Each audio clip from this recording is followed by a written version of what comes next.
We pause to tell you thank you for this great day, our great nation, our great state, and our county. We ask that you go with us in this meeting. Father, remind us today that it's about the people of Pender County's business. This prayer we ask in Christ Jesus' name. Amen. Pledge allegiance to the flag of the United States of America and to the republic for which it stands, one nation, under God, indivisible, with liberty and justice for all.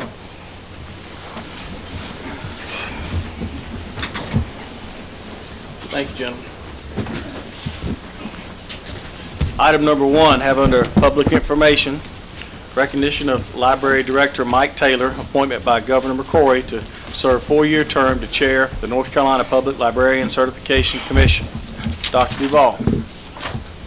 Thank you, Mr. Chairman. I do want to take this opportunity to present Mike Taylor, and I'll ask him if he will to come on up to the podium right now. Is he here? There he is. He's actually sitting in for our deputy clerk tonight. We do appreciate that. Our deputy clerk's under the weather, but I want to take this opportunity to let everyone know that he was Pender County Library Director Mike Taylor was nominated by State Librarian Carl Shepard to Governor McCrory's appointment to the chair of the North Carolina Public Librarian Certification Commission. Mr. Taylor has been notified of his appointment and moderated his first meeting of the commission on December the 11th, which occurred after our last meeting. Members appointed by the governor are served 4-year terms, and our chairman does have the certificate signed by Governor McCrory that will be presented now at this time. Snuck up on you. Yeah, as per the manager here, this is a state of North Carolina, and it is from Governor Pat McCrory, certification of appointment for service to the great state of North Carolina, Mr. Michael Y. Taylor, Chairman, North Carolina Public Librarian Certification Commission. Librarian.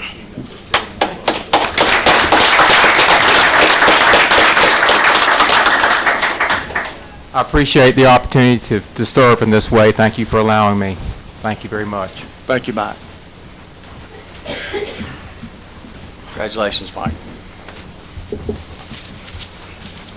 Item number 2, we have presentation of the 2013 State of the County Health Report. Ms. Mosier. She's coming up. Could I ask a question? Absolutely. Chairman, how many folks serve on that committee? You know? Oh, there are 5 officers. From across the entire state? Different places, yes, sir. Yes, sir. Hello.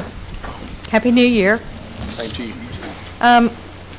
I don't know if you can wear the hat of half side is Board of Health and the other half is Commissioners for this presentation, because every year I'm to present to the State of the County Health Report.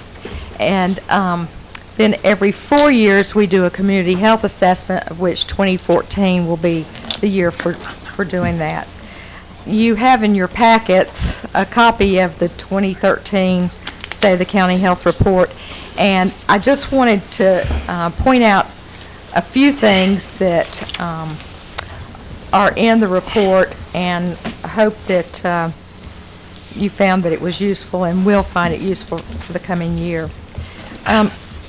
Essentially, you know, overall, we're looking at an increase in population in Pender County. The 2012 census showed us at 54,195 individuals, which every year it seems like it's inching up there even higher and higher. I would venture to say that we're over 55,000 now. And also in here, it talks about life expectancy, and it compares the years 19 to 1992 with the years 2009 to 2011, and you can clearly see how that's increased as far as the average for 1992 age was, we'd lived till 75.2 years, and from 29 to 2011 our life expectancy had increased to 78.3. The greatest increase, if you note, is the increase in the African American life expectancy. It went from 69.8 to 76.1 years of age for life expectancy between 2009 and 2011, which is really important because we see so many other health disparities with this population. In particular, we do see that, and it's in the report about our infant mortality rates. The other thing that's listed in here, we do compare for the last 4 years the national health rankings for the county, and you can see how we've improved. We started out at an overall health outcome rank of 38 out of 100 counties, and now in 2013, Pender County was the 20th healthiest county in the state.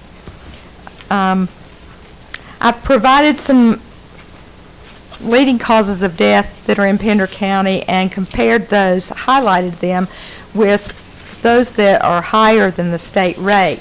But we did make quite a few improvements. In fact, our rate for diabetes and heart disease and stroke, especially in our African American population, has decreased. I'm hoping that some of this is due to education. It's certainly not solely the health department, although we'd love to take credit for it. We have increased our outreach to all populations, but I'd like to think even with our primary care docs that they've been, really pushing how important it is as far as nutrition and exercise and managing blood pressure, those kind of things. As far as the leading causes of death, cancer still remains number 1, and heart disease is 2. From the prior report, everything is pretty much the same, except they might have swapped out places. One example is diabetes being a leading cause of death. It moved down from number 5 to number 6. And then also, I always have some concern about our unintentional motor vehicle injuries, and I know the sheriff does too. And it seems like we go through spurts of losing individuals on our Pender County roads, and it's really a shame to see that when it happens. Otherwise, I think that for the most part, that's the gist of the report. I did point out how we are starting to lose some primary care physicians in Pender County, and at the last meeting, you did approve for us to pursue getting a physician at the health department. And I think that's going to be really important as we move on to the Affordable Care Act and more individuals being eligible for insurance. I saw a report today that said that even though individuals are, more individuals are getting Medicaid or Medicare or any kind of public assistance, they still aren't seeking out primary care doctors that often. And what primary care doctors do see patients, that's decreasing. They're refusing to take any kind of public assistance. And we've seen that somewhat in our prenatal program. But I've also listed, we're required to include new initiatives and emerging issues, and I had to put the Affordable Care Act on both of those because we're just starting into that forefront, and we have the certified application counselors available to help individuals with applications, and we're working on kiosks. There's 2 set up at DSS and 2 at the health department, so we hope to move in that venue to help individuals as they need it. Do you have any questions? Commissioners, comments, questions? One thing stands out to me, I saw, we're the 10th fastest growing county in North Carolina in 2012. That's something to be proud of. Yeah, it really is. I mean, we're pleased with it. This report also will go to our Advisory Board of Health on Thursday night. We meet at 5 o'clock. Just want to speak on behalf of the advisory board. We're proud of the direction we're going in. Appreciate the hard work from Ms. Mosher. Thanks to commissioners that have served in the past and there, and to you now, Commissioner Brown. Anybody else have any comment before we move on? I have one. And going back to your cardio problems that we have experienced, I see increase in. What factors do you attribute that to, the decline? The decline? I'd like to think awareness of nutrition and how, we do tend to overeat, and the importance of maintaining a healthy weight. But also, I think people are realizing that they need to get up and move more, and I think the school system is working with kids to do that also. And a lot of agencies and private physicians are, and I think even our county manager can attest to how important nutrition and exercise are, as he's had to deal with some health issues lately. But fortunately, I was just commenting, he's making great strides, and we always really encourage all our patients to work on that. Because the reason I asked that question, if you look around at nearby medical schools and so forth, you're hearing about there's a more increase in doctors going in cardiac care and so forth in those areas. I'm actually very impressed to know that our rate has actually had a decline. But I'm wondering, when they share you this data from the Center for Health Statistics, they give us any drill down data beyond the statistics to do any variables and see what the reasons are? No, they're just, the majority of this, whether it's heart disease, stroke, cancer, diabetes, majority of this, most will attribute to diet and exercise. Was hypertension mentioned in your state? That's within the cerebrovascular disease. Okay. No other commissioner has any questions or comments, we will move on to public comment. Have any sign-ups? Yes, sir, Mr. Chairman, we have a number. I'm not sure if there's a group that may have a spokesperson or not, but we have, looks about 8. But I'll just start at the top and go from there. Thank you. Joe Rogers.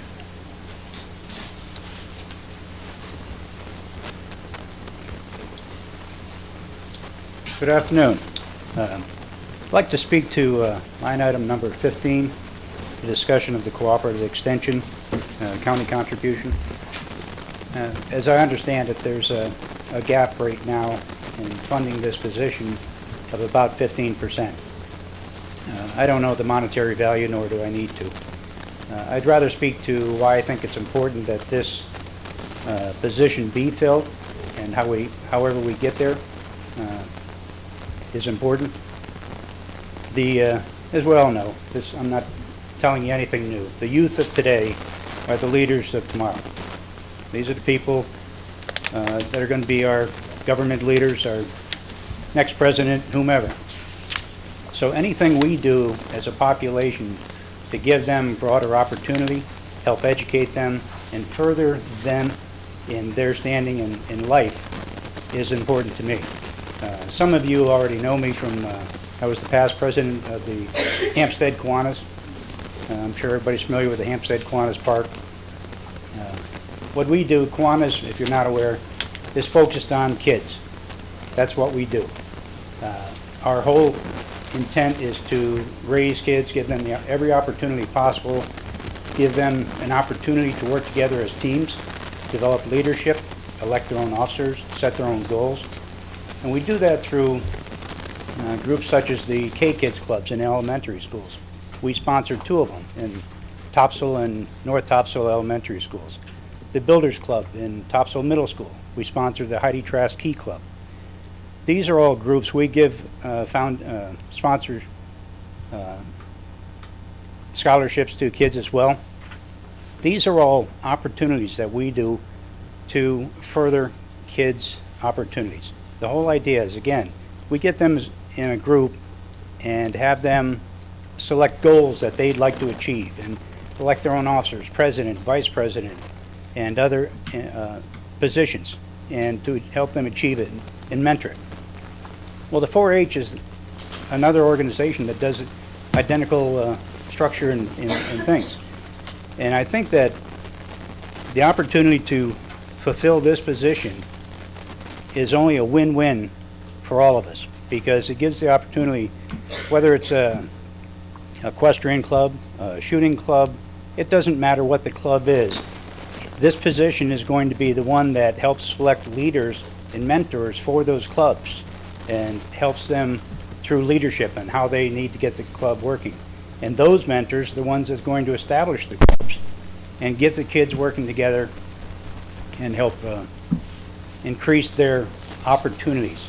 And I think that's the key word. I can't focus anymore or stress anymore, opportunity. If you give them the opportunities in the schools, whether it's chess club or it's builders club or it's some after-school activity, it's an opportunity to expand their minds and see what they can and can't do, and what area they want to, how they want to focus their energies. So with that, this 15%, I see as, minuscule when you're looking at what it can offer and the opportunity to grow our youth.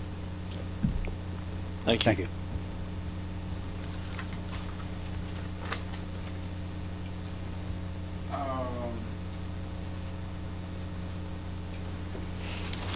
Tina, and I can't make out the last name. Or.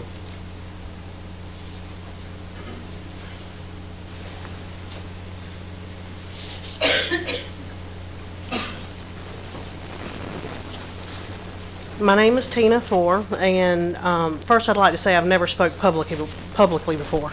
So me and my family have been members for 17 years of Pender County and members of 4-H for 1 year. My concern with 4-H right now is not having an agent in place. I'm going to speak to you on experience. Just in the 1 year we've been in the program, we were ready to withdraw our son from the 4-H program after the 5th meeting. With the proper support that we've got from a good leader, he was able to encourage us and support us in keeping our son in the program. With that being said, the agent was seen this in our leader, that he would be a good support to lead a 4-H program. Our other 2 children are involved in another 4-H program, and she is ready to, or that person is ready to take her club to New Hanover County. With that being said, we've always strived to keep our funds and our money spent within Pender County the best that we could. And if she's going to relocate to New Hanover County, her 4-H club, where is that going to leave our 2 younger children that's involved in 4-H now? Because there's not any other 4-H programs that meets their needs. And the reason she's wanting to relocate is for lack of support, not having an agent set in place.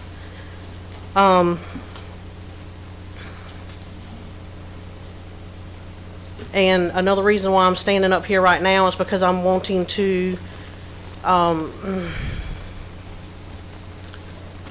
be an example to my children in leadership.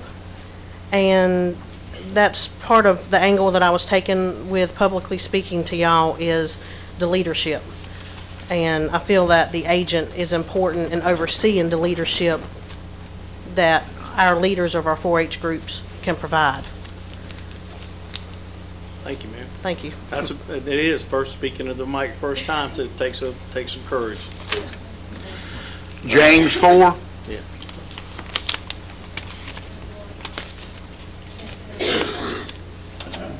And if somebody's covered something that you want to cover, you can just say that, or certainly we want to hear if you got anything to add to new, obviously.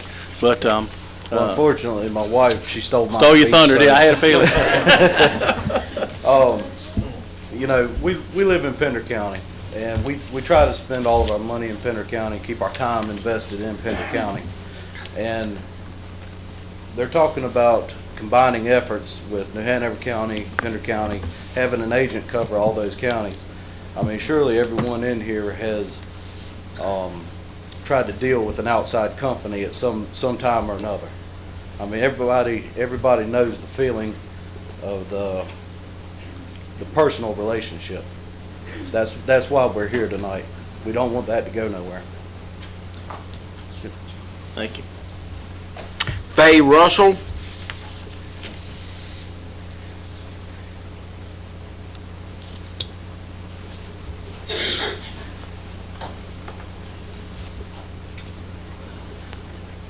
Hello.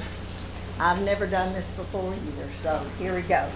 My name is Faye Russell, and I have 2 grandsons that are in 4-H clubs. One is 11, he's in the Coastal Explorers. That's wanting to move to New Hanover County. The other one is in the Holly Shelter Shooting Club, and he's 15. We've only been in North Carolina for a year and 7 months. We lived in New Hanover for a while, and then we got the opportunity to move to Pender County because all of my kids' stuff was here. Their dentist, their 4-H clubs, so we moved to Pender County. Now, when we moved from Alabama. Now, when we lived in Alabama, I thought, okay, I've got to leave my 4-H club. But I got on Google, and I Googled Wilmington because that's where we were going to live. And I got in touch with a very nice lady there who gave me the name of a Pender County agent, which she is no longer with us. If it hadn't have been for her, we would have never gotten into these good groups that we are in. And I think it's very important that we have an agent. So if somebody else moves into the state or the county, they will have someplace to go and find these clubs so that these boys and girls can have a future, a good future, a place that they can go, make friends, a lifetime friends. And I think without an agent, we're going to fall short of getting the information out there about these clubs. And I would just hate to see that happen. So I'm here to support, if you see your way fit for us to have an agent. I think it would, this is something that we need. It's very important. And I appreciate your opportunity to let me speak.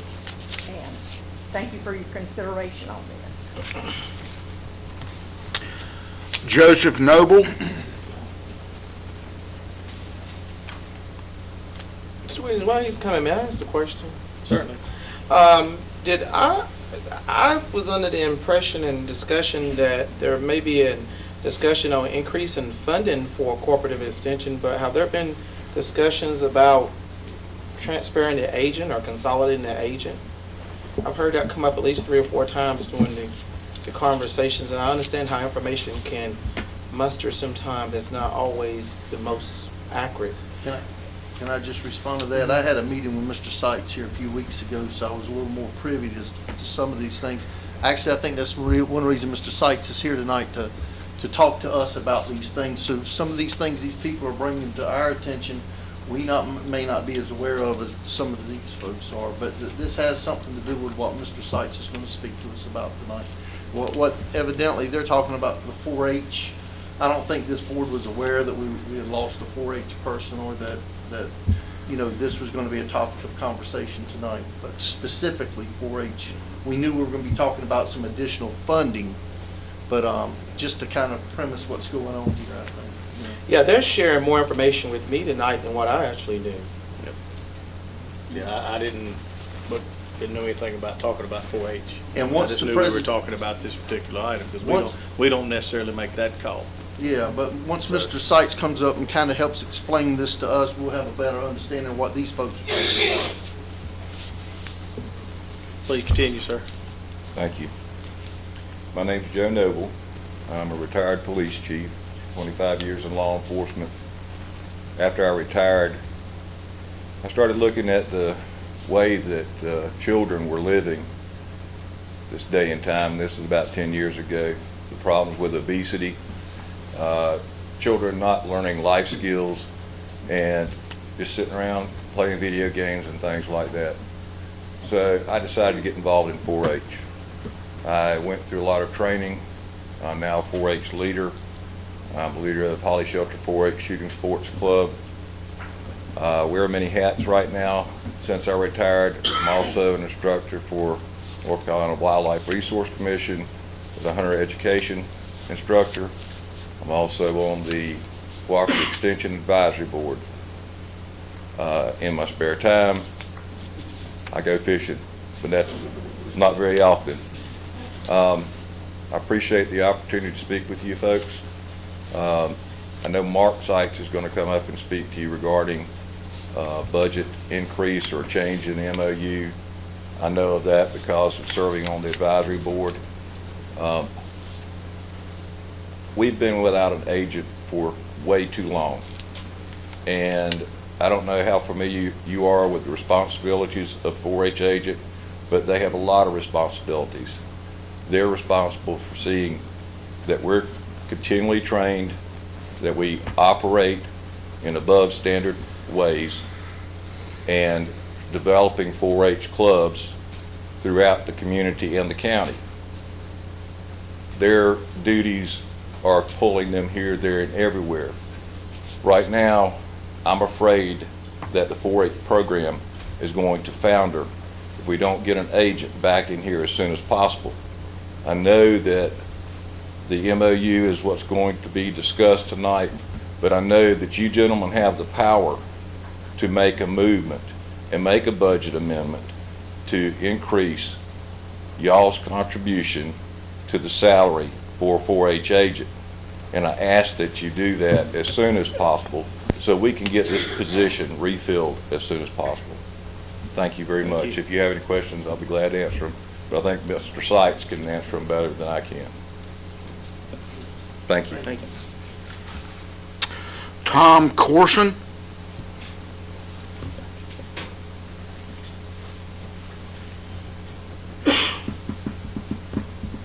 Hello, I'm Tom Carson. I'm also here to support the 4-H cooperative extension question. I don't really have any more factual information for you, but to say that it is a very valuable program. They promote leadership and responsibility among our teenagers. My son's in it, and it's kind of amazing to watch what they do. So I'm here to support, action and I guess the request that I'm sure you guys will get more information. The commissioners will get more information shortly. Thank you. Thank you. Karen Berger.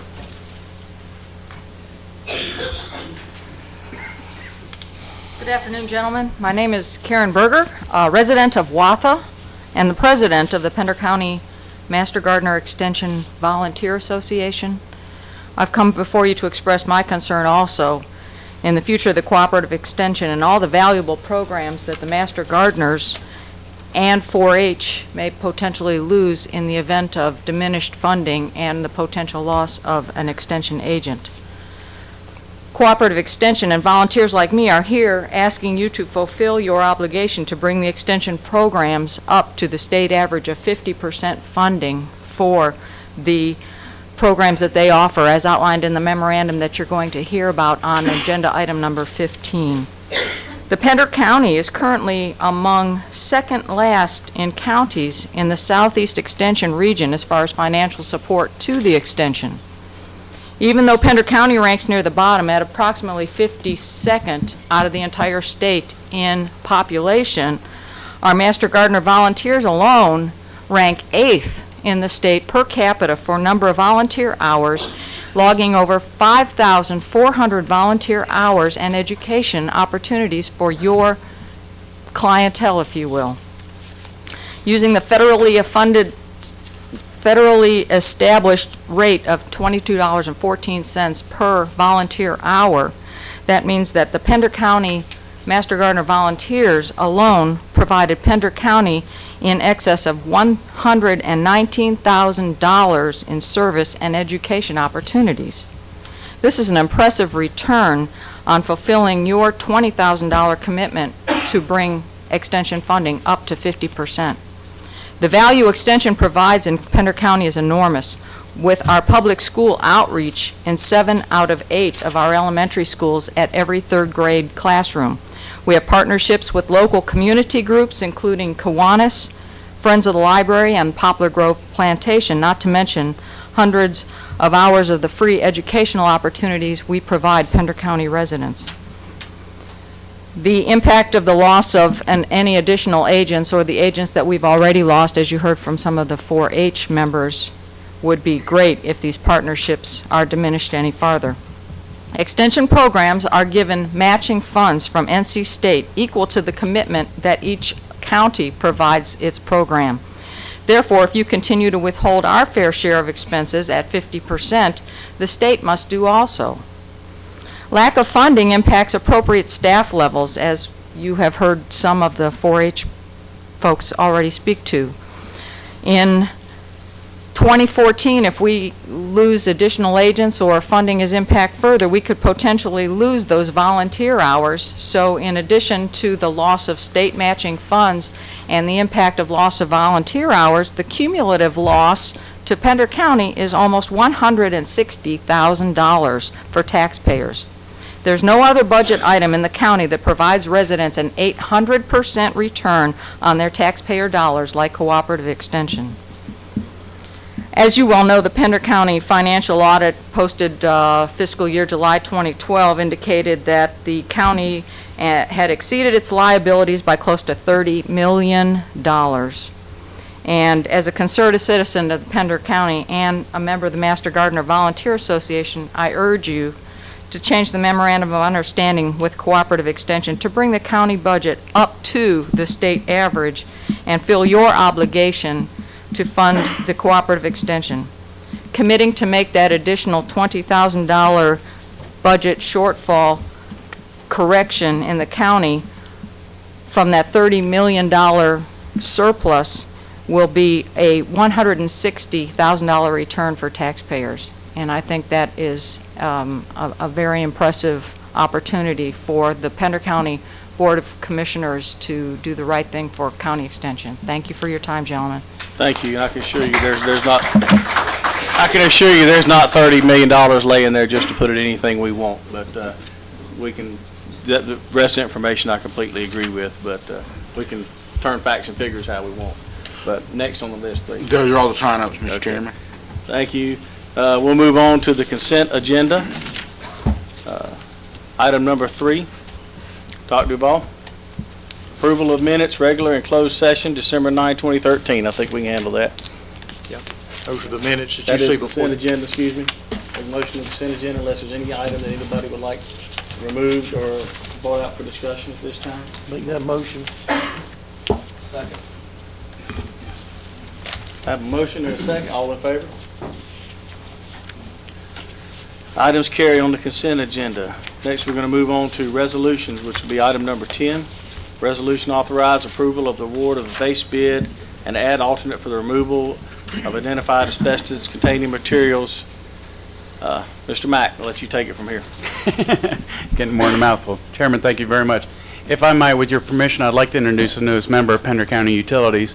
This is her first time to be in front of the board, and I thought I would make an introduction with your permission, if I may. So, this is Miss Margaret Gray, and she has joined us as a project manager in Pender County Utilities. Margaret comes to us with over 25 to 28 years of experience in the engineering and civil design world. She was from the get-go our lead senior project manager at McKim & Creed for the Pender Commerce Park. She just helped with the design, the permitting, the bid award, and everything. And so we've got had a great opportunity to put her on our team, and now her job here is to build the thing. So just kind of changed tasks for her, but I did want to introduce you to her. She's going to help us greatly. Dr. Duval, we've offered Margaret's expertise with the LEC project and other projects that we have going on. But I appreciate the opportunity to introduce you to Ms. Margaret Gray, Mrs. Margaret Gray. So, welcome aboard. Thank you. I had a good fortune as a private consultant to work with a lot of the folks in Pender County, and it's great. They're great people. And as a resident of Pender County, I have a continuous opportunity to provide ongoing service to the county. So I look forward to that, and I'm happy to be here. thank you, Chairman. Take it away, please. All right, the item before you, gentlemen, is a resolution by the board approving the award of the base bid and add alternate for the removal of identified asbestos-containing materials and interior demolition and cleanup at the old Topsail School, which we're going to be calling the new Hampstead Annex. the building in Hampstead to Eastern Environmental Incorporated in the amount of $157,890 and the authorization of a purchase order for the contract. As you know, we've been working on this a long time, and the initial reports were to move forward with it. The time came that we, with the schedule growing short, we needed to get the building abated. I proposed to you last year a cost estimate for this work to be $150,000, and so we weren't too far off the year-old budget estimate. We did have 6 good bids for this. It was very competitively bid. Can I ask Mr. Mack a question real quick? Yes, sir. Yes. I thought that figure was 186,000.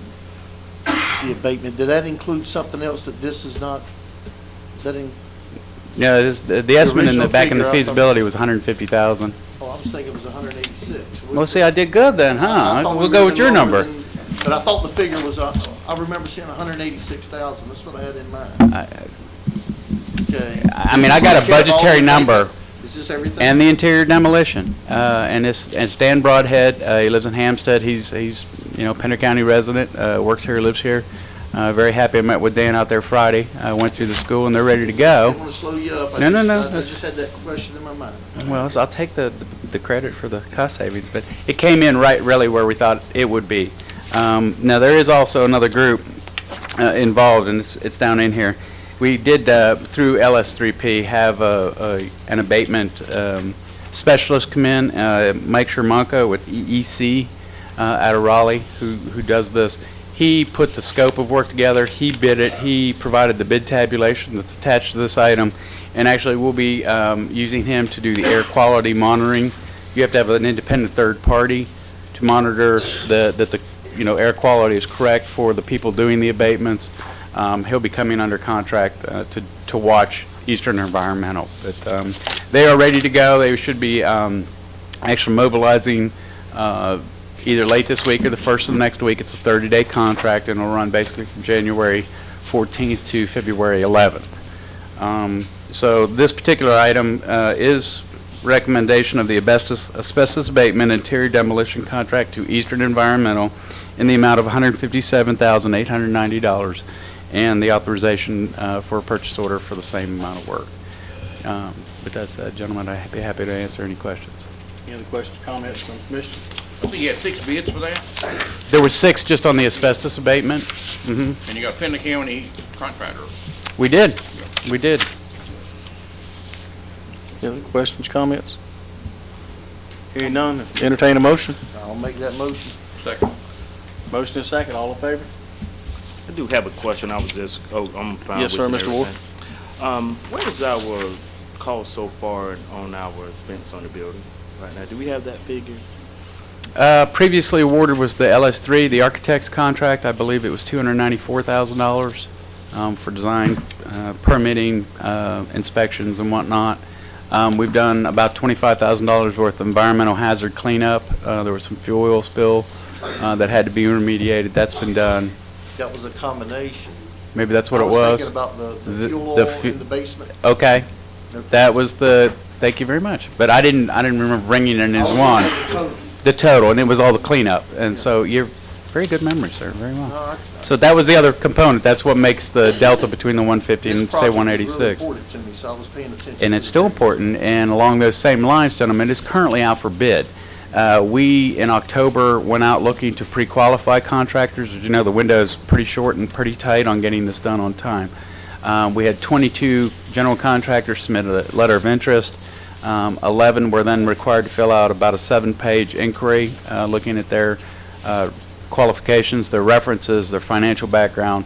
Of those 11, only 5 were approved for adopting or bidding on this project. So 22 interest, 11 submitted packages between LS3P staff and our staff. We narrowed that to 5 pre-qualified contractors. So they're the only ones who will be allowed to bid on this project. Plans and specs are in their hands, and they are due in on January 30th. And we'll be bringing that to you in your February meeting so we can move forward with the actual contractor to get the building renovation started. So back to that original question, so therefore, we spent probably around about 500, half a million so far out of that? With this one, yeah, we'd be at about a $500,000, yes, sir. Okay. so Yes, we're sir. Roughly around Mhm. that area. Thank you very much, sir. Yes, sir. Good question, Commissioner Ward. Going to the next item, I believe, is going to be Mr. Mack as well. Item number 11, resolution requesting approval for additional meter reader technician position within Pender County Utilities. Mr. Mack. Thank you, Chairman. As you may remember, during the fiscal year 13-14 budget process, we did request an additional meter reader technician, but the project was not funded at that time. However, since July 1st, 2013, we have added over 110 new customers. That's just in the last 6 months, gentlemen, and currently having to read nearly 6,000 water meters, which is 206 new customers since the position request was made in May. Every 3 weeks, and we only have one full-time authorized meter reader.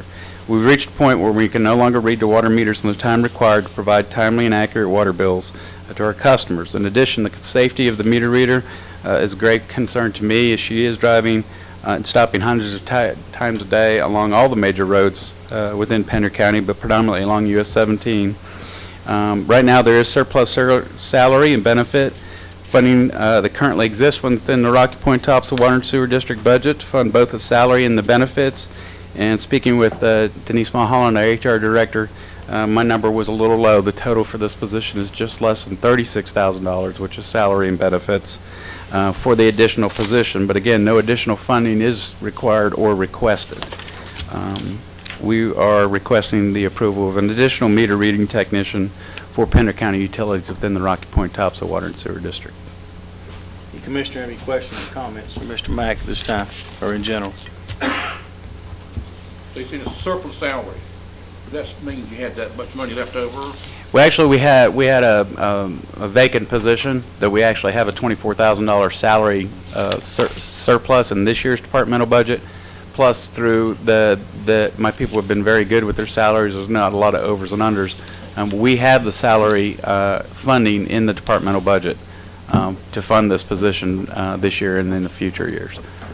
So there's no there's no additional appropriation. We've got it already within the departmental budget. But it's become essential. It's quite a lot for the technicians to get the job done. Glad to see the vehicles are well lit, especially like I said, when you see them on 17 or 17 or whatever. We've got more busy. strobe work coming. Yes, sir. Thank you. Entertain a motion. I actually have a question. Okay, Mr. Tate, please. This position is a permanent position with benefits, correct? Correct, sir. So what would that equate to in cost-wise? Like I said, it's Ms. Mulholland provided me a number. I think she's in the room. Just under $36,000. It's just under $36,000. It's about the salary, I believe, is $24,792, and then with health insurance and benefits, that would be another $9,000 thereabouts. Ms. Mulholland is in the room if you would like the actual details. This is the position that we discussed during the budget time. We asked you to come back and look at it. Correct, sir. If that memory serves me correctly. Correct, sir. So I came back. Yeah, you did exactly what we requested you to do. It's getting very critical, sir. It honestly is. But the conservative spending in me is when I asked this question. Mm-hmm. We have survived since June, correct? June 30th. Sure. Without the position. Correct. And how we continue to provide the same level of service. It's not the same level of service, quite honestly. That's why I came back. And the service is diminished how? And that my staff is working a lot of additional hours. They're having to be redundant. It's taking 2 people coming off their normal tasks to do maintenance work, to assist the meter reading, to get them in time, because we have to do our billings in arrears, but yet ahead of the billing cycle. And it's getting to the point that we can't get the data back out of the meters into the office in time to do our billings by the 1st of each month.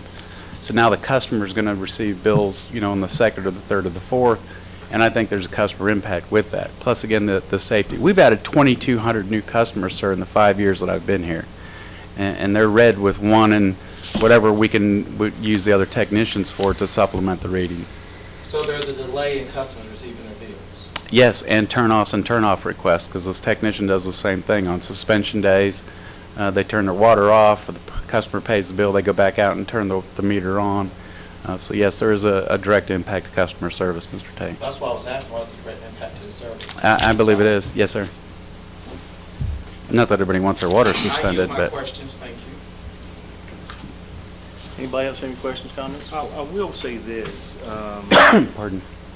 reference this, and I'm more like Mr. Tate looking at the spending. But however, when you have people working out on major highways, it's good, I look at it as a safety concern. Because it's always good to have a second person out watching. And it's good, even though one person have to go out there.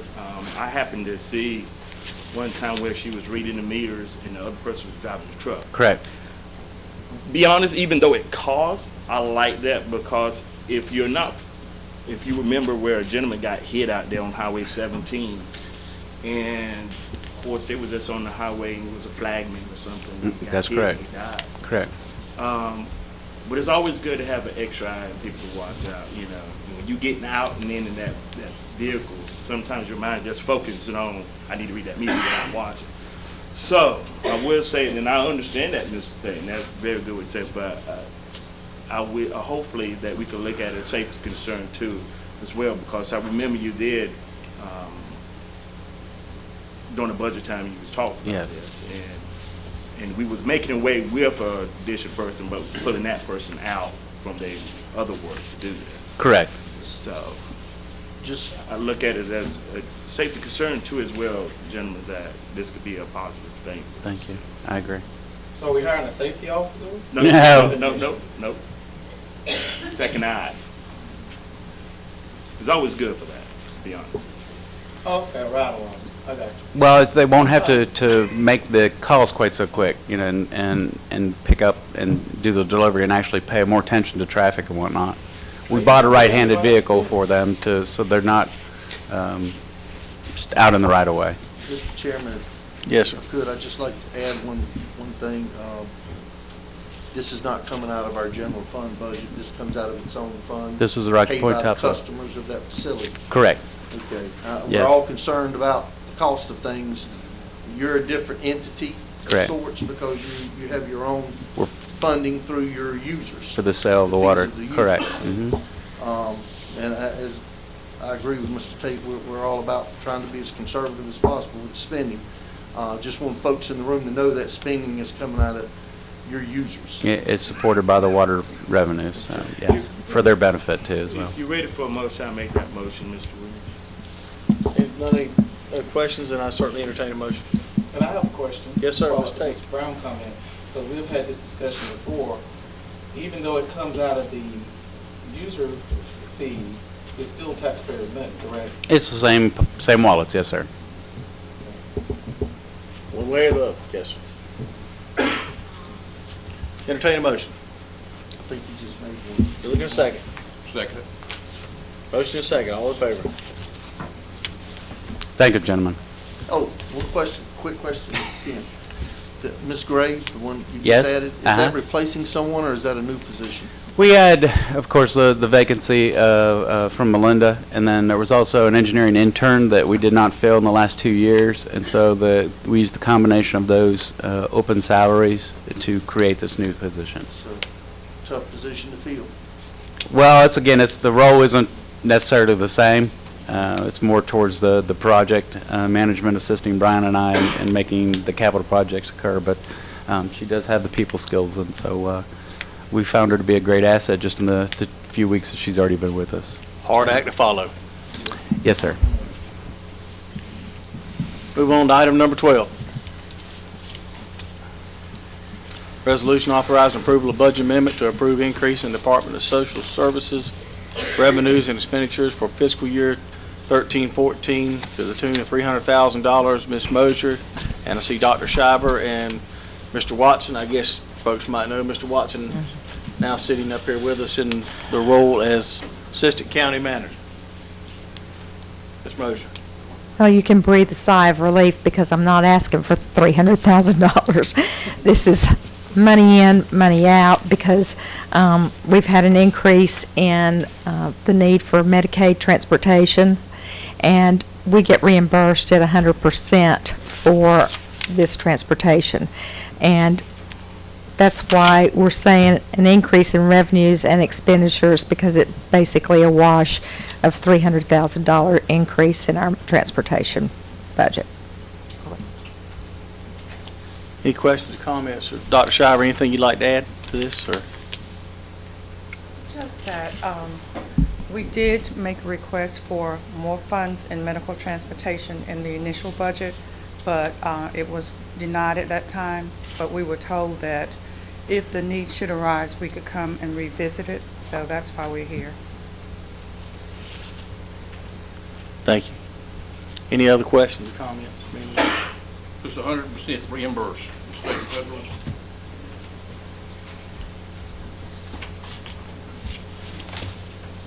Any other comments? Hearing none, I entertain a motion. Have a motion for approval. I'll second. And a second. All in favor? Thank you, ladies. Item number, it's still up here for the next one, too. Right.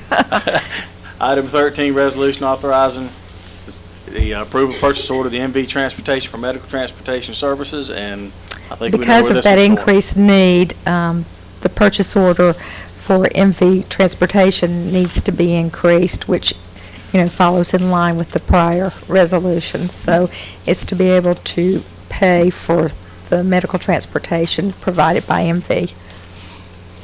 Any questions from any commissioners to either Ms. Moser or Dr. Shiver on this one? Hearing none, will we entertain a motion on item number 14? Excuse me, 13, I'm sorry. Who do we contract? Okay. MV Transportation. Is that someone local or is that someone we've been? They're located at Pender Adult Services. There are Oh, a couple. okay, okay. There are a couple of Thank you. transportation services, but this is the one that needs an Thank you. increase in PO. Okay. I'm sorry. It's quite all right, quite all right. Entertain a motion for item number 13. Make a motion. I'll second. A motion and a second, all in favor? Motion carries. Thank you, gentlemen. Item 14, Ms. Moser and Dr. Shiver, resolution authorizing approval to add temporary income maintenance caseworker 1 positions to the Department of Social Services.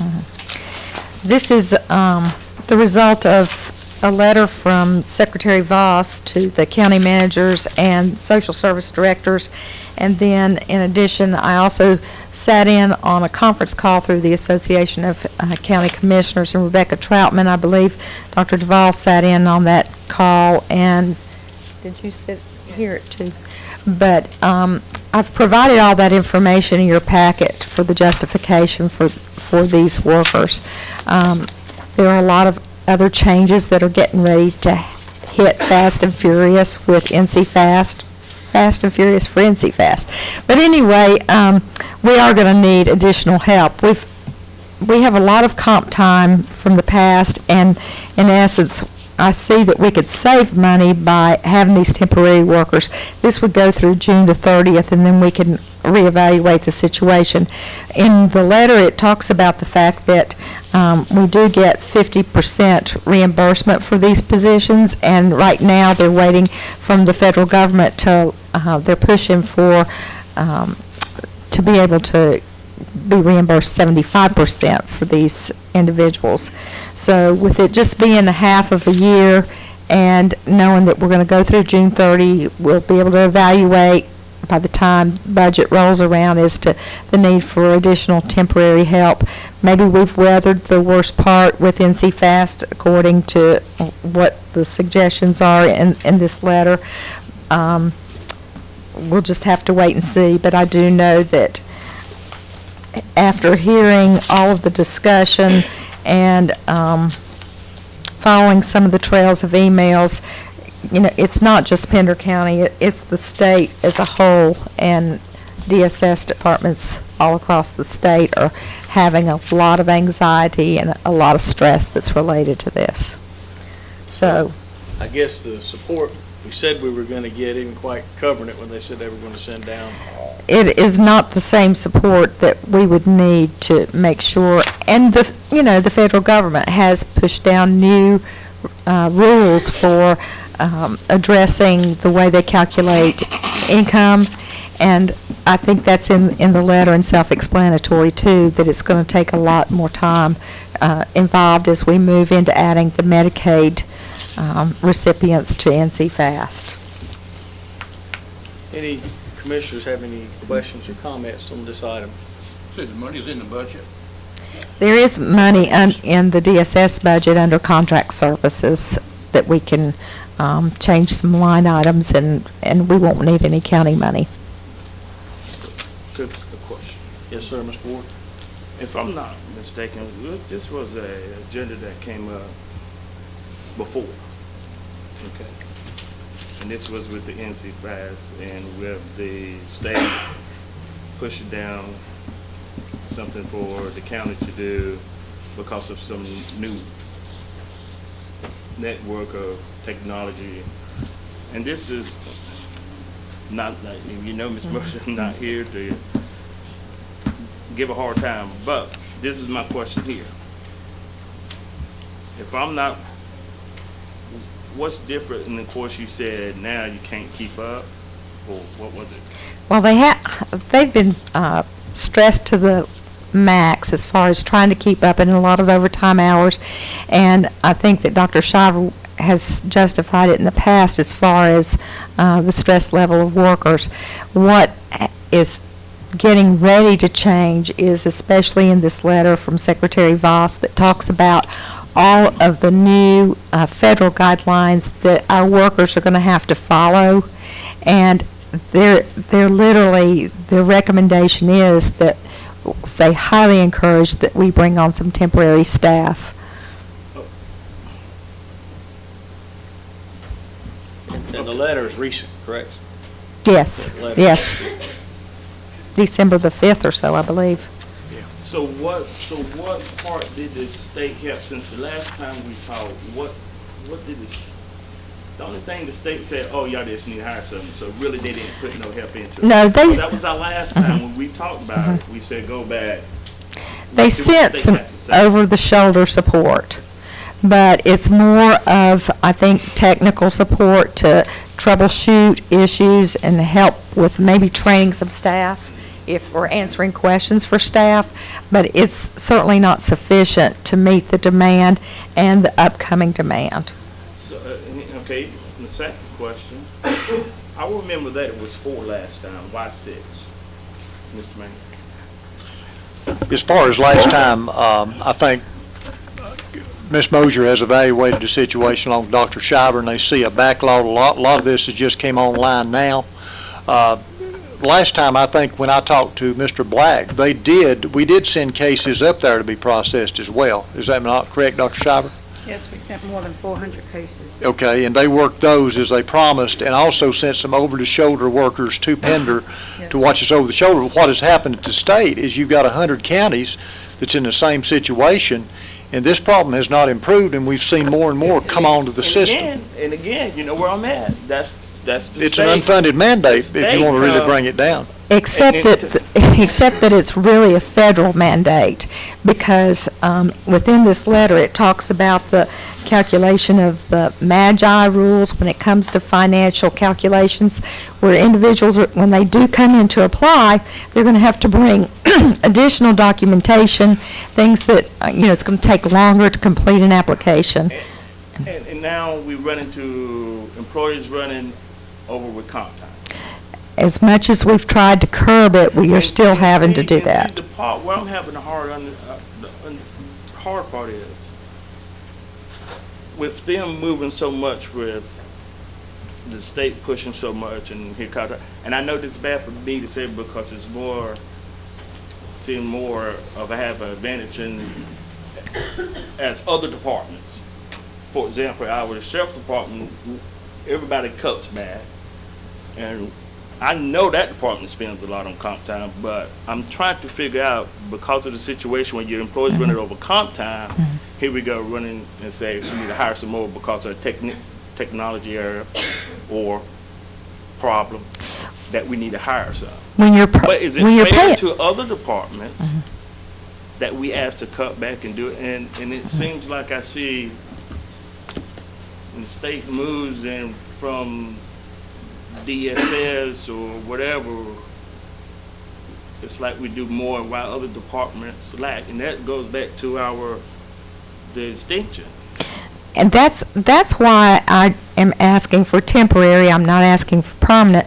But if you look at paying people comp time, and not just the stress, but it costs you more because you're paying these individuals time and a half, and they also have, you know, higher wages than if we bring in temporary employees, and knowing too that we're at least going to get a 50% reimbursement, if not 75%, because these are federal guidelines.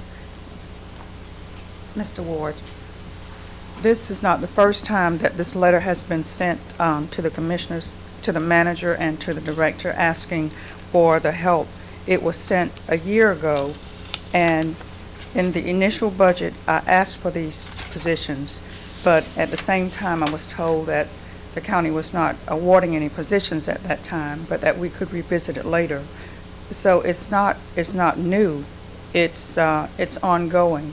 And it's sort of a perfect storm right now because not only is NC Fast not working as it should, we have additional clients, and then we have the Affordable Care Act, and we have to also go with the Medicaid cases and put them on NC Fast. NC Fast hasn't worked very well with food and nutrition services, and Medicaid is a much larger program. So the need has grown now. And at the time, I think the sentiment of this board was we wanted to get all the help we can that was promised from us before we went back onto something like this. And so here we are, several months after the fact.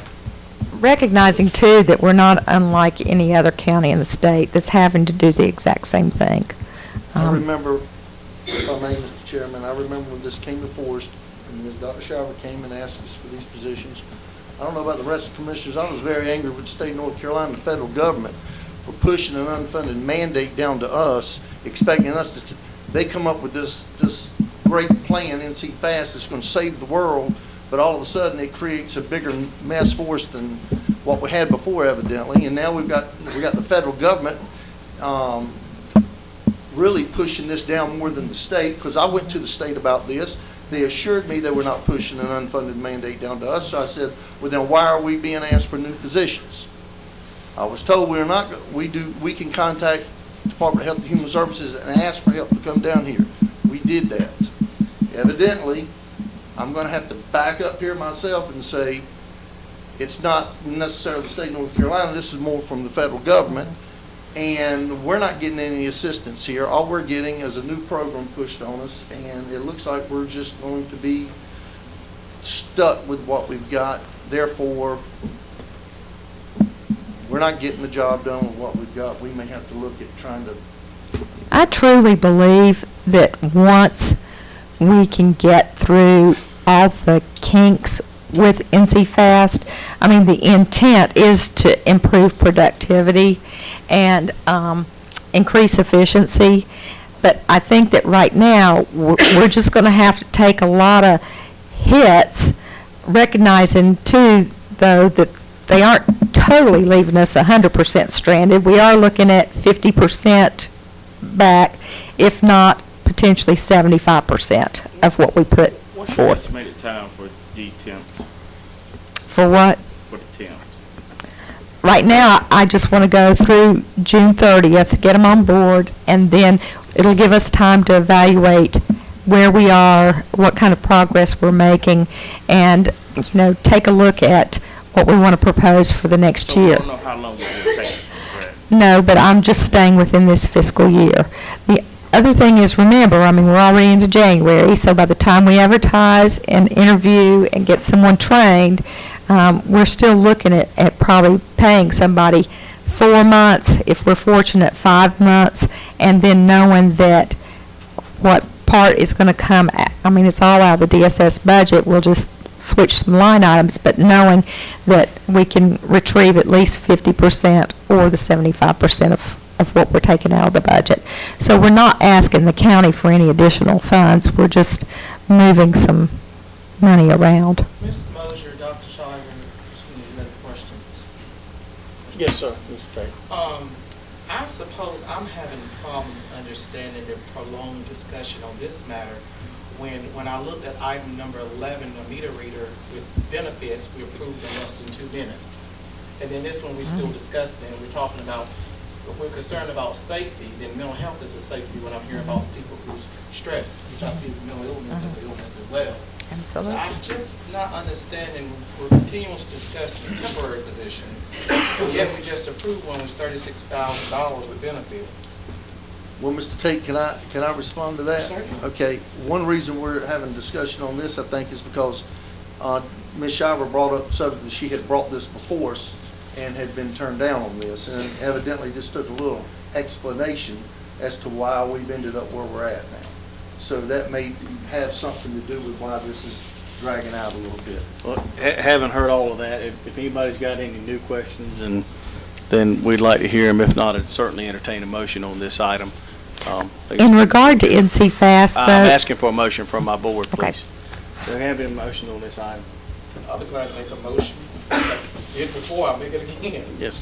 Have a motion for approval. I'll make the second. And a second. All in favor? Thank you. Thank you. Four to one. Mike.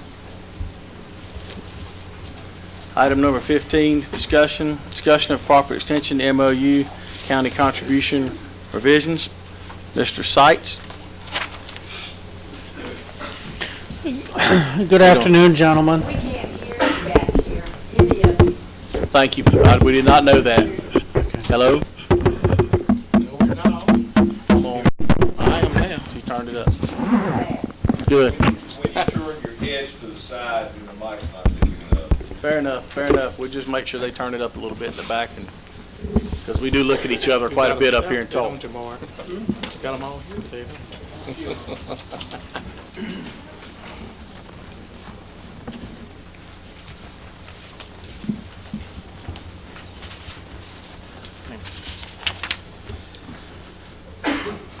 If we get it to a setting that works tonight, perhaps we can just leave them alone and not reset it every meeting. That might work too. So we'll work on that. So sorry about the not being able to hear us.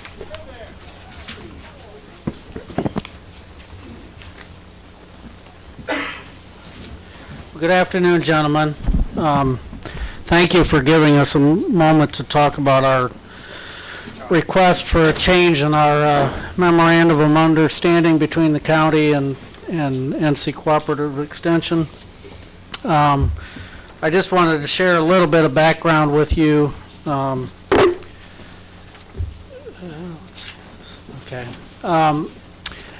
This year, Cooperative Extension is celebrating its 100th anniversary. We will be doing a little bit of promotion later in the spring, but Extension was founded 100 years ago by the federal government to provide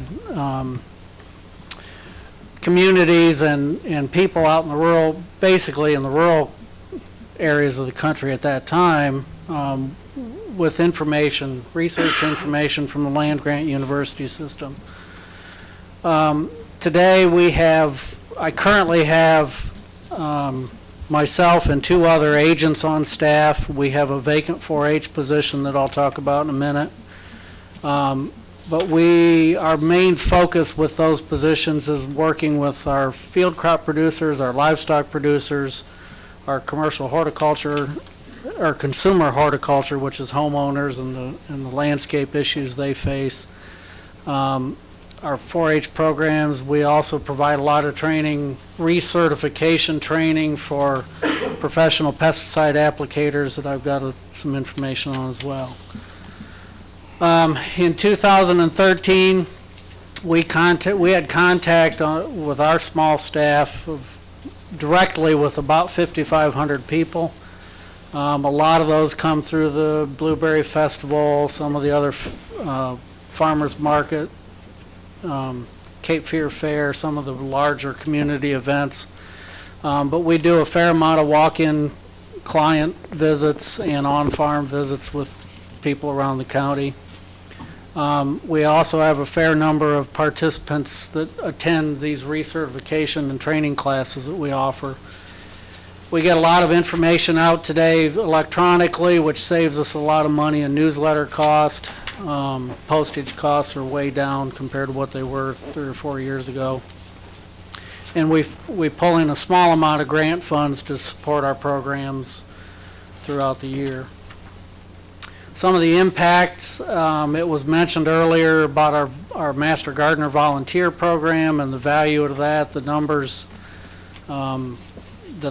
just rough numbers, about $100,000 in service that our Master Gardeners offer people in the county that the county government does not have to fund. Our pesticide safety and applicator recertification programs help preserve an estimated 1 million plus in wages for our commercial landscapers, our commercial pesticide applicators, and our farm operations. Without those licenses and recertifications, those businesses cannot operate because of pesticide application rules. Just in some of the troubleshooting support that I offer and our livestock agent offers and Charlotte Glenn, our horde agent, offer people the crop production.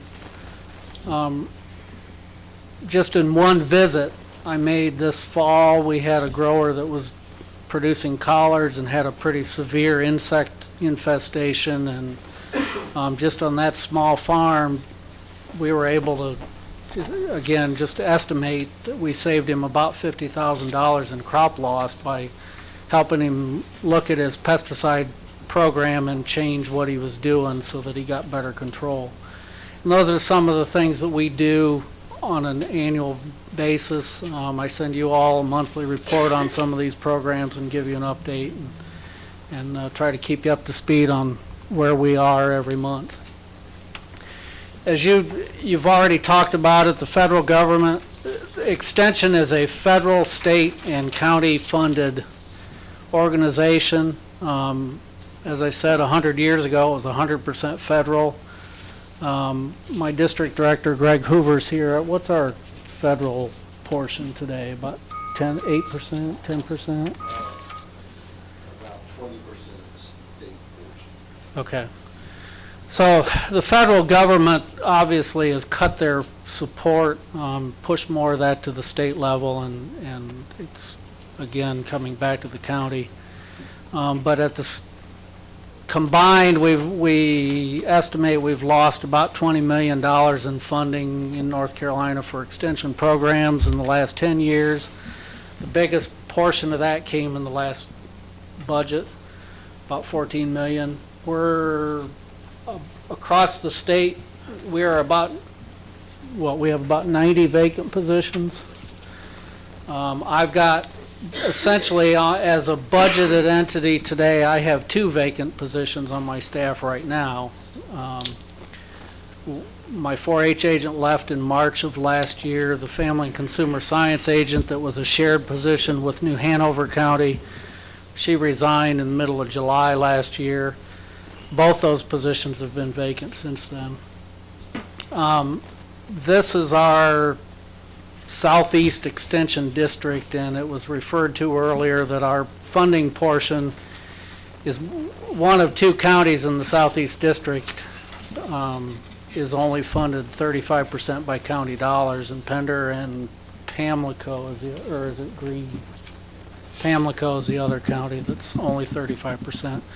And how those numbers got established, I don't know that we could find the records as to why Pender's been 35 and other counties have been 50%, but that's where we stand today. As an organization, we have a lot of reach to provide people in the county with information to help improve their businesses, help improve their home life. We have connections with all these universities, with extension agents in other counties, and through our national associations, we meet colleagues in other states that we can call and get support from if we need to on regional questions or on bigger issues. obviously, budget cuts are hitting everybody, and it's affecting specifically the 4-H position, and I'll talk about that here in a second. Currently, we are on average across the 6 positions that the county has funded. We're about 65% state and 35% county.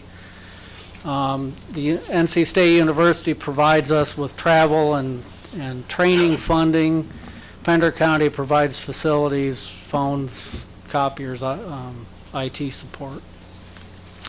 Our last formal MOU was signed in 2007. It is following the lock-in provision in that agreement. And at that time, Pender County and the university agreed to support 7 positions. We've revised that in 2012 and cut one of those positions, which saved the county some dollars. The revision request we're making today is looking at cutting yet another position and using some of those county dollars to maintain support for our 4-H program. This is a specific percentage breakdown in the different positions we have. As you can see in this request, if we are to move to a 50-50 agreement, we would be closing the Family and Consumer Science Education program and using those county dollars to bring up every other position to a 50-50 level. The administrative secretary position, the funding balance is a little bit off there, and I guess that 34% is not right. That should be 43%. That probably has come about because my admin secretary has been on the payroll for 20 plus years, and there's been some longevity pay in there that has shifted some of those percentages. On our current budget, current budgeted allocation in fiscal year 13-14 was about $122,000. 122,154. I think I actually had it at 122,300, but it's basically $122,000. By eliminating a position and moving those funds and moving all of our positions to a 50-50 split, in this fiscal year, there would be no cost in additional budget dollars to do this because we have had 2 vacancies for the whole fiscal year, and essentially if those positions go unfilled, we'd be looking at about a $30,000 cost savings to the county. But in the new budget year, it would mean that we would be looking at about a $16,000 to $18,000 projected increase in cost to the county. That's a estimate just because we don't really know. The hiring salary depends on the qualifications of the people that we bring in. So basically, to get to this point, roughly 16, 18 grand for the 14-15 year. You leave a couple of positions vacant for this year to honor this request. Does that boil it down? Yes, but, and Greg can help me on this a little bit better than I know the university side of it. In order to get this position advertised within the university, we have to have the formal MOU changed so that the split goes into the university system as 50-50 now. I understand that, but I'm just saying net increase to your 14-15 budget would be him coming to Mickey for a 16-8, let's say $20,000 increase. Right. 16-18, let's play it safe. Yeah. So that's basically, but you're not kicking the can down the road to see if something happens. You know it's going to come up in the next budget year. This is not where we're hiring temporary people, thinking we might get through it, and hopefully we will on that. But it's basically him coming back in the budget time does that boil this whole thing down, or does somebody need to go into this a little bit deeper than that part of it? I'm just kind of feeling the board out here a little bit. Okay.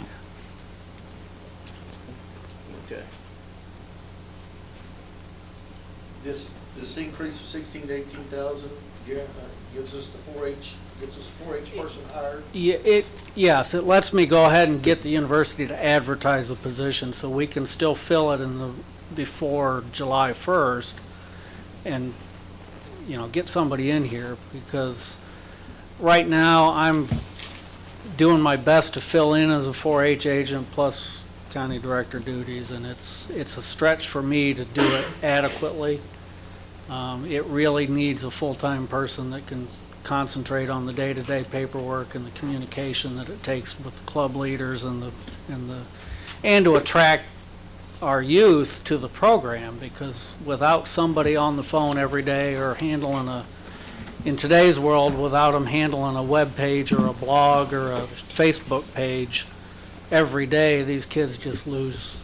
We just lose them. We aren't drawing them into the program. And we were on pace to having a good program when my last agent left, so. All right, thank you. Any other questions? I'll entertain a motion on this item. Mr. Chairman, being a long-time farmer myself, and certainly seeing the value of the soil samples and all that the farmer cooperative extension provide, and looking at the adjacent counties and hearing all the discussion, I'll be glad to make a motion for approval. I'll second. Have a motion and a second. All in favor of this proposal? Yeah, hold on. Yes, please.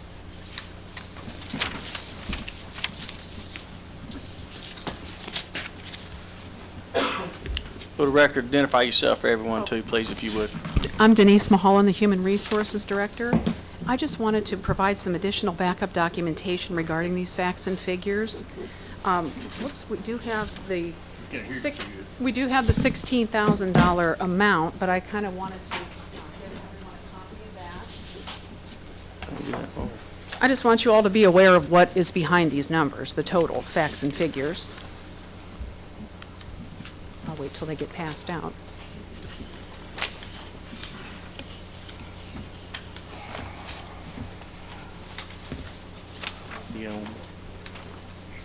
Mr. Chairman, this was just listed as a discussion item.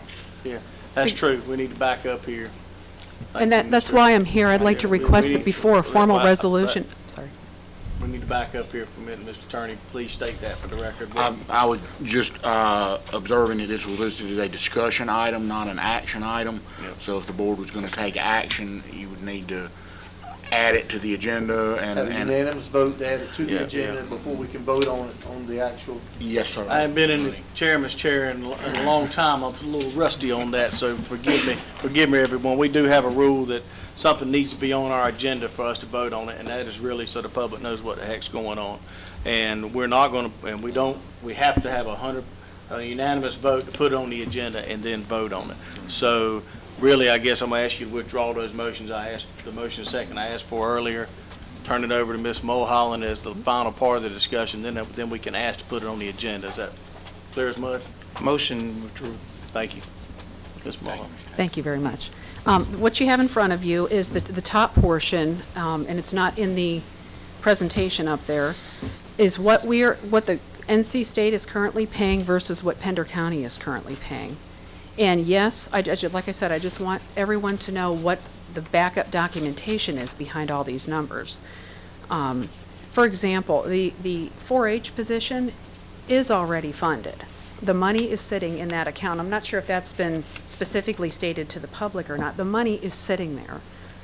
We have funded, as of right now, we have $29,284 in the director's position, $16,000 in the livestock position, $24,000 in the horticultural position, $15,000 in the 4-H position, $17,000 in the field crops, I'm not sure what FCS stands for, is that correct? Family Consumer Science, and $19,000 in the admin portion. In doing this 50-50 restructuring, which is part of the restructuring of the state has, and I don't believe this was brought up, the state is making major consolidations. They are calling it their Strategic Vision and Planning Initiative that takes place over the coming months. This strategic Vision and Planning Initiative started back in October of 2013. A meeting was held with the stakeholders in November of 2013. Small teams are now getting together this month and next month. The leadership planning and refinement meeting will be in March. They're going to finalize their strategic plan at the end of March, and then they're going to have what was mentioned here, the Extension Centennial Celebration in May.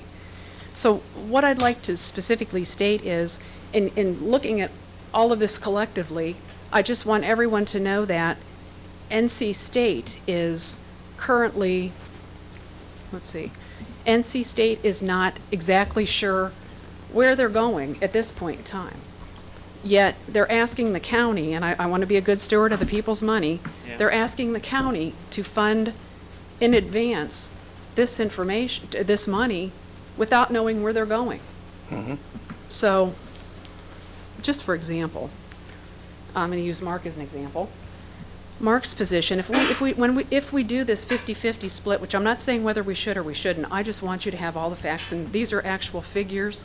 I saw an awful lot of estimates up there. These are actual calculations. Let's see here. The director's position, in going from 63-36 to 50-50, we will be funding an additional $10,453 just for Mark's position alone. The horticultural position will be an $11,000 increase. The 4-H position, $8,489 increase. The admin position, $3,000. So like I said, I just want everyone to know what's behind all of the positions. I would like to clarify one thing there. In addition to that, as I said, we would be eliminating the Family and Consumer Science position, which would be taking about $17,000 out of the county's. Like I was going again, because we have some people that have to meet with later, and some people that were going, I was saying, when we all boil it down, okay, that was the question I asked in interest to try to save time, and we'll handle the politics of it, or if it's something we should have had before the meeting, then we can deal with that later. But he said he was taking away some stuff in here. So perhaps I jumped the gun by getting to that point, because I thought we had an understanding of, at the end of the day, it's up to us as a board to work with you in a budget for another $18,000 to $20,000 in the budget. But perhaps I got a little overzealous in that, because I think I've now wound up costing us some time. And if somebody's just late for a meeting, then I'm sorry, I was trying to help you out there.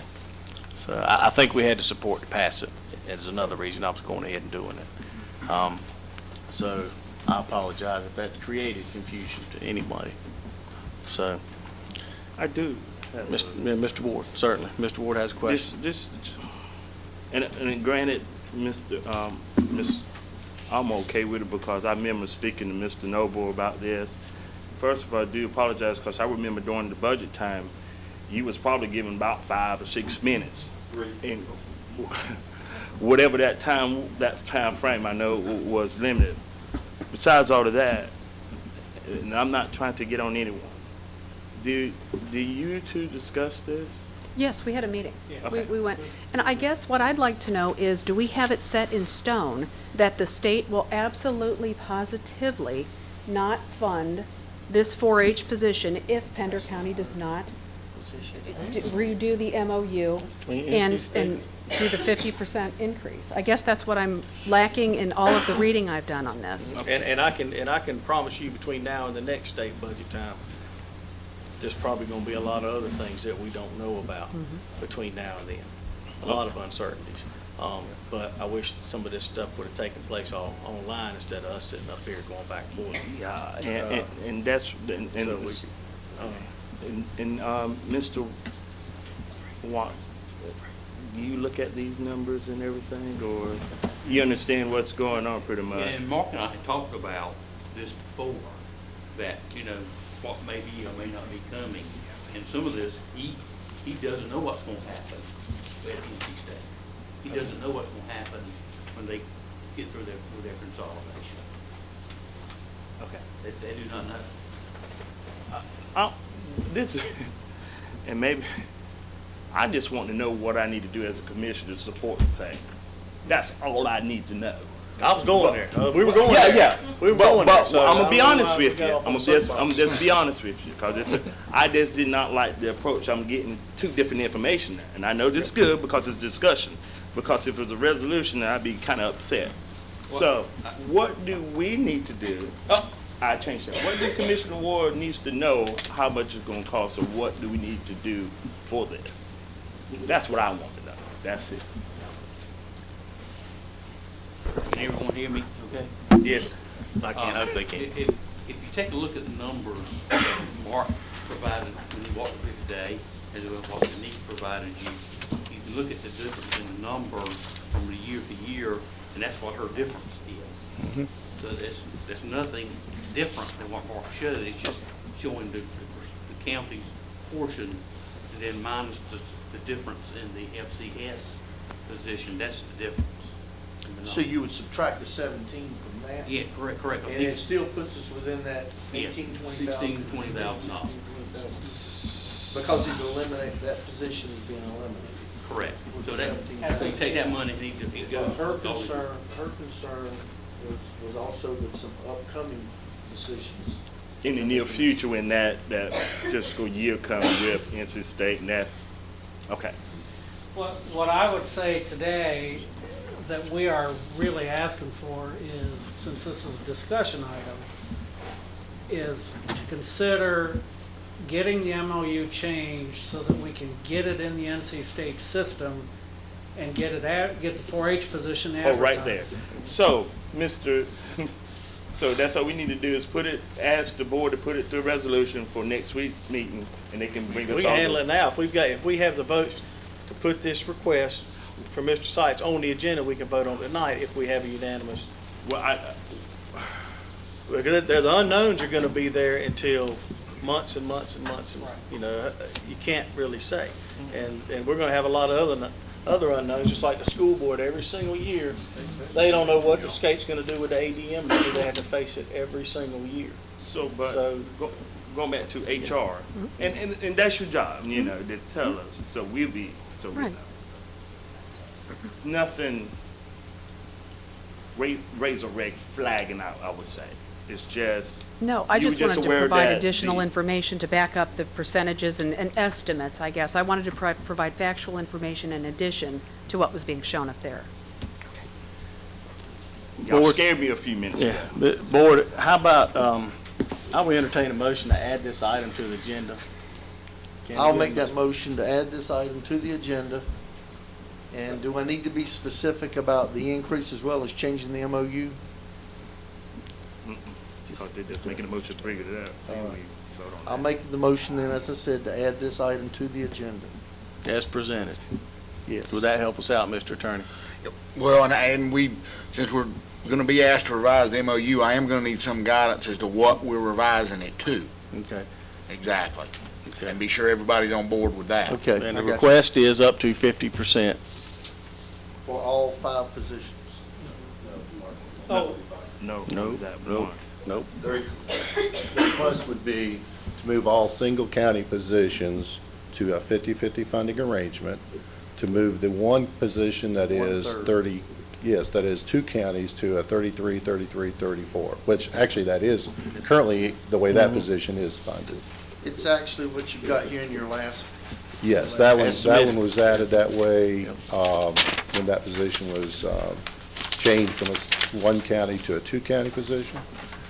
And this will help significantly also with regarding what changes come down the pike. This does put you in a much better position to not receive any position cuts down the road than it does at your current level of 35% funding, which is a little precarious. We hope that's what happens, but we We don't hope know. that's what But happens. We do not know. Like you said, there's no guarantees, but this does help a lot. And I do have I do have control of the southeast budget and I do have the funds to cover this. Of course, we know that things could happen, but we do have the biennium, unless we get nailed in this short-term session coming up, we should be fine at least for another year, so. Again, I'm okay. We cutting a position, correct, to make this work? Yes, the Family and Consumer Science program basically deals with, in very general terms, it's nutrition education, health education. We have a program called Serve Safe that our agents can teach, that helps the restaurant owners get some points on their health department scores. Yeah. We haven't had an agent in that position in this county in 6 or 7 like years. that in the restaurant? I thought that was taken away from them. That program you were just talking about. There's been some changes. I don't know the details. I think it was mandated, and I don't know it still is. But I don't know. There's nobody in the county actually teaching it, is there? Gentlemen, I'm gonna reel this in. Either we're gonna postpone it to another meeting or we're gonna vote on it, please. Maybe we should have got together before and all gotten on the same page. And I'm sorry, Mr. Ward, I did that initial rush. Are you getting what specific question you gave? I'm okay. What I'm saying, I just wonder why we had to cut that other. I didn't know where was that. Basically we've lost too much funding, and we don't have the money at the state end to support. He wants to go there, so. We're trying to salvage the ship here, I think. Yeah, that's all I'm trying to do. I just want to know why we had to. I didn't want to do that. We cut it and move. So that was mine. I think the last thing I did was make the motion before the attorney said what he said. Now, we'll deal with that when we actually make the new motion. But for right now, I'm making a motion. We add this item to the agenda as presented. I have a motion and a second. All in favor to add it to the agenda? So we have our unanimous vote. Yes. And then we have another document. And I'm still basically, Mr. Ward, through some time of attrition, I suppose, is where those positions went. We're not going to fill them.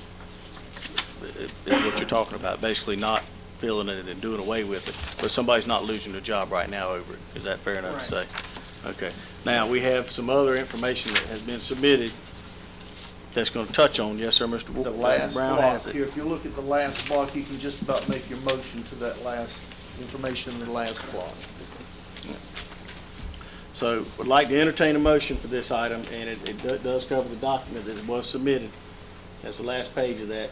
Anybody want to make a motion to approve as submitted by staff? Or in this case, I think Mr. Tate wanted to make the motion earlier. We should give him that opportunity to make it again if he wants to. Certainly, coming from a farming area, I'd be glad to make that memorandum of change to bring us in line, I think, with the majority of other counties within the state. Thank you. And I'll second that motion. And Mr. Tate, does that include, since we don't have this in writing, the authorization that we normally have for the chairman and the manager to execute any documents necessary to implement the motion, the resolution? So that, again, that way, we don't have to bring the we can just amend the MOU once it gets resolved, and it can be in the pile of papers for the chairman to sign. And I have that paperwork, or can make it available. I'll be glad to amend my motion as duly stated by the Duke University attorney. Yeah, well, I was feeling a lot better about that last Tuesday night about 11 than I am now, but okay. Since you put it that way, I'm not going to second that. Yeah, I'll second that motion. I have a motion and a second for this item. All in favor, please raise your hand. Told you I was rusty as being chair. Thank you, gentlemen. Thank you.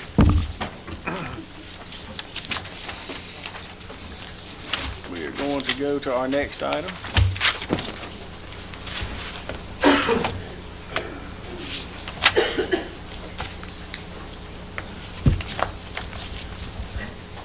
We have appointments. Resolution approving appointment of commissioner to the Coastal Care County Commissioner Advisory Board. Is Mr. Norman here? I don't think, Mr. Chairman, Foster made it today, but I can take this if you want me to. Please and do, explain Mr. it. Manager. I sit on the Coastal Care Board, and what they have done under GS 122C-118.2 is they went on ahead and established a County Commissioner Advisory Board for the 4 catchment counties within the catchment area. And they're asking, this board will probably not meet as much as our advisory board on a monthly basis. It may meet quarterly, it may meet whatever the board determines is needed. But they are required to put a commissioner on this board. And so tonight, what we've done is put the item back on at your request from the last meeting to make that appointment. Yeah, that's kind of a carryover. We all couldn't be present at the last meeting. We had a couple of commissioners that had some other obligations. So, Mr. Ward, what we're talking about is the Coastal Care Commissioner Advisory Board. Any comments from any commissioners on this item? No, it's just we did have a couple of commissioners that were out the last time. They may not be aware. Mr. Norman, Foster Norman was here and kind of explained to us that you're actually serving in the position where they originally wanted a commissioner to serve in. Right. But they made that allowance. This is something they have to have a commissioner serve on, and evidently it's not going to be as time-consuming as the board you're going to be on. So right. At this point, we've got to have a commissioner step up to the plate and serve on this. Is anyone interested? How many times do they meet annually?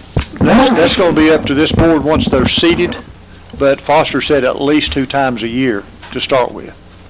A couple of times a year. Anybody, when do they meet, Mr. Manager? I think once we've made the appointments Just that they don't will, really know that for yeah, sure. they'll get back with us on it. Anybody got Well, everybody step up at once. Put on this board here, man. another egg in the basket? But we did vet that pretty good with Mr. Norman to see if we could appoint somebody in a commissioner's place, but that's what they're. Actually, we started to appoint a commissioner that was absent in the last meeting, didn't we? Just as a good joke, we started to put somebody on there, but in all seriousness, though, that's it. I mean, this broad board has been, will be assembled for a mission that is important. So I don't want to make light of that, but I know we all have very full plates and go to a lot of meetings and also have real jobs. But Mr. Chairman, if it was not before I asked to be appointed, I'm going to ask to be considered to be appointed as a district representative in a few moments from my own district for a board. If it wasn't for that reason, I would certainly want to serve because there is a need in serving those that need these services. And so for not be that reason is the reason why I will volunteer to serve on that one. they're not going to send armed guard if you miss a meeting, are they? I don't think so. So Well, if you guys want to put me on that, I'll take the arrow there. So I can't nominate myself or second myself, so. Well, if you need a nomination, I don't mind making the motion to nominate Mr. Williams to help us out with that position. I'll second it. Motion and second, all in favor? And please understand, it has nothing to do with the particular board. It's just that we all sit on quite a few boards that you sit on as being a commissioner. And some of them do have bylaws that require you can't appoint a citizen to sit on it for you. So that's how we got to this particular point. Okay, we have some more board appointments, I believe, following this. Item number 17, resolution authorizing approval of appointment to the Pender County Board of Adjustment, Pender County Advisory Board of Health, Pender County Library Board, and the Nursing Adult Care Homes Advisory Board. Mr. Duval, Dr. Duval. Yes, Mark Walton is applying to serve on the Board of Adjustment representing District 3. The position has been advertised, and Mr. Walton is the only applicant for this appointment. And here you'll find his application attached behind. And since that's from my area, if no one has any objections, I'll make the motion to appoint Mr. Walton. We have a motion. Can we get a second, Mr. Walton? Motion and a second for Mr. Walton. All in favor?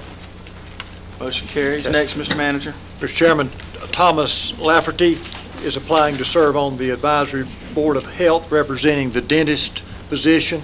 This position has been advertised, and Mr. Lafferty is the only applicant. I'll entertain a motion for that, please, gentlemen. Make a motion, we accept that one. Second. Motion and a second. All in favor? I think you're very well qualified. And likewise, Juliana Woodcock is applying to serve on the library board representing District 5. The position has been advertised, and she is the only applicant. Make the motion, Mr. Chairman. Have a motion. Second. Motion is second. I think Mr. Brown got it out a little earlier. All in favor?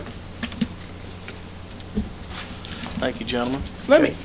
Can I ask, Yes, Chairman, sir. your Mr. kind of Tate. consideration on something?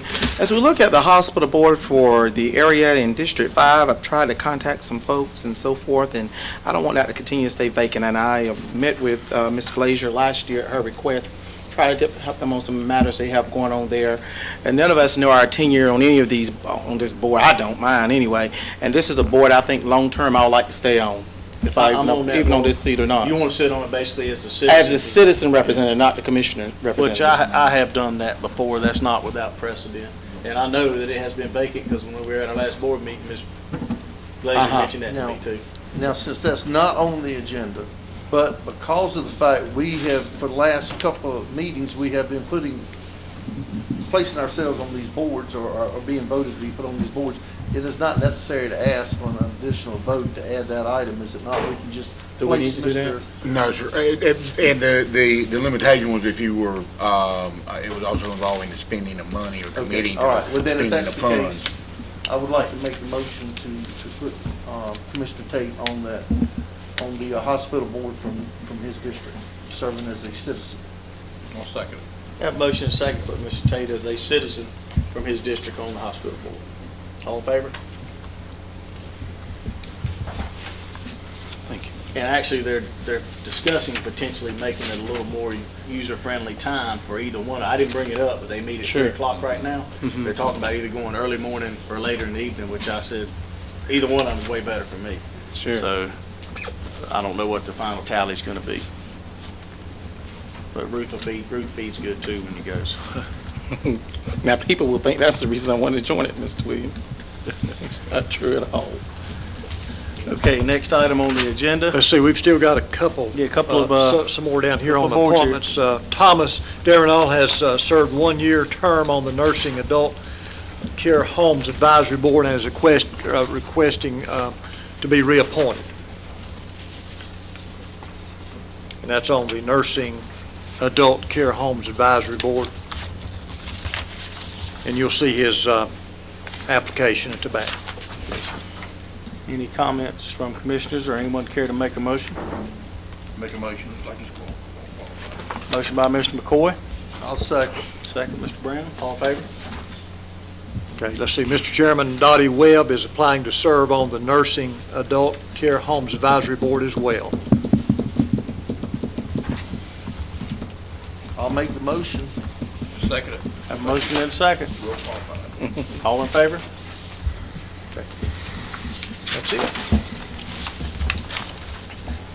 So we're going to have items from the county attorney, the manager, and commissioners. And I know we have one closed session We item, have so several items for closed session. Also, we have received a request from the law firm of Parker Poe. They have, Tony had hired them to handle some tax appeal matters, and they would be representing the lender in some of the financing that we're doing, and they've asked that the board agree to waive what otherwise would be a conflict because they're representing a party that's adverse to us, i.e. the lender. And so they've asked that we relay that request to the board to consider if again, the lawyer that's handling the tax appeal matters is not the lawyer that would be working on the financing. They're just in the same firm. They don't revolve around the same matter, so there's no confidential information. But as a lawyer, you can't be both for and against somebody unless they agree to it. And so that's... but if you disclose it, if you disclose it and we consent to it, then it would be okay. And it's, again, a separate...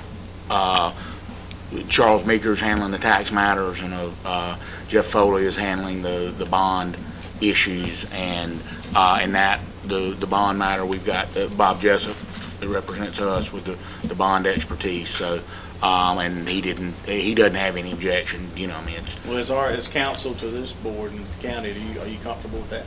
Yeah, I mean, I don't see a problem with it. I mean, it's fairly standard for, Parker Poe is a pretty good sized firm, so they do this. I mean, I wouldn't be crazy about the exact same lawyer representing both sides, but that's not the case. You just inform us? Yeah, if it's okay with you, then that's all I need. I'll just tell them that that's okay.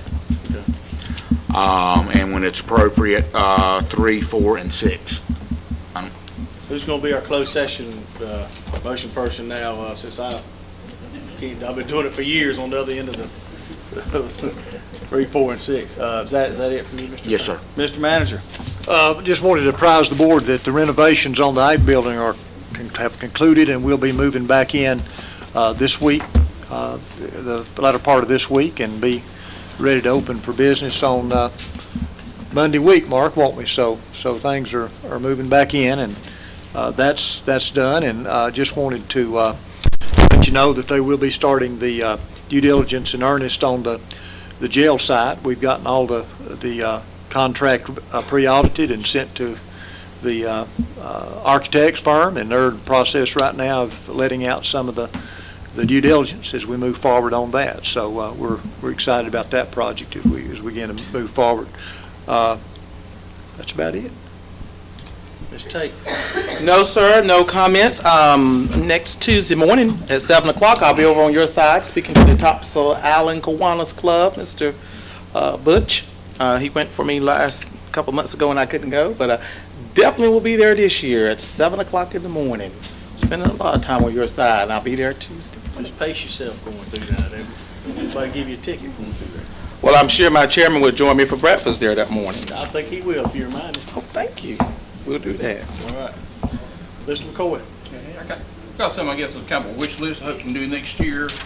Talked about last year some, but there's a lot of things on the agenda. It's merit raises. I'm really hoping we can come up with that this year. Really get some progress made on that. So I'm really a big believer in merit raises. That's it.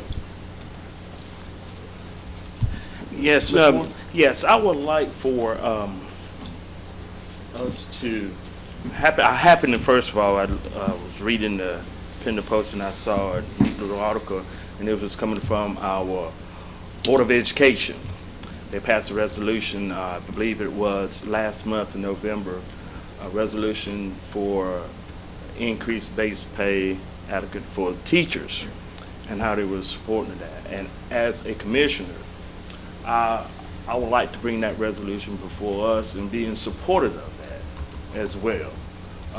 Let them know that we support the school and support our teachers as well of them doing a great job. So, if Mr. Manager, if you can look into that and providing that information, and we can let them know as a board of commissioners, I would say I believe everybody hearts is support our teachers as well in what they're doing. Thank you. Yes, sir. Thank you. Good point. Mr. Brown? Had a couple things, but I got a little more research to do on before I bring it to the board, so I don't have anything else tonight. Fair enough. Glad you brought up the Board of Education item for the teacher pay, Mr. Ward. I have a Board of Education member in my neighborhood, so we have an opportunity to talk quite a bit. And so that also kind of reminded me that I wanted to go back and check and see what the schedule for Priority 1 meetings is and when we'll be getting together again. I don't think there's one published, but I wasn't 100% sure.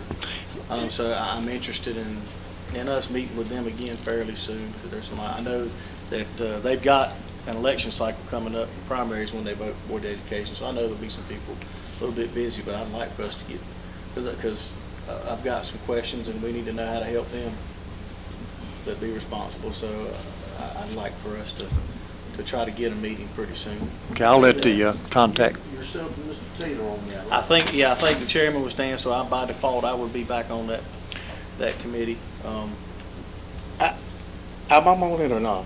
Yes, sir. I mean, because I need to know, I know we talked about that before, and if I need to step aside, somebody else to serve, I have no problem doing that.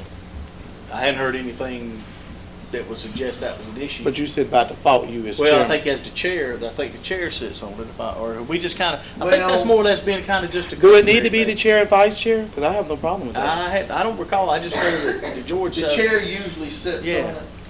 As far as who else? I don't think so, Mr. Tate. I don't think so at all. I'd like to have you on there. Nothing against any other commissioner, but have Mr. Tate on there. He's all right. We're okay with He's a good Mr. fellow. Can you bring a lot of knowledge to it?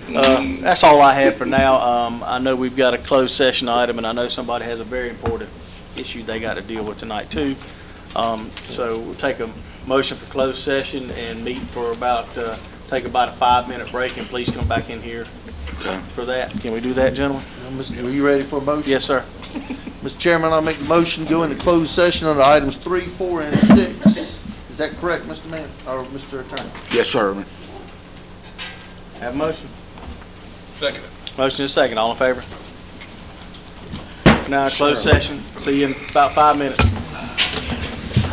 Mr. Chairman.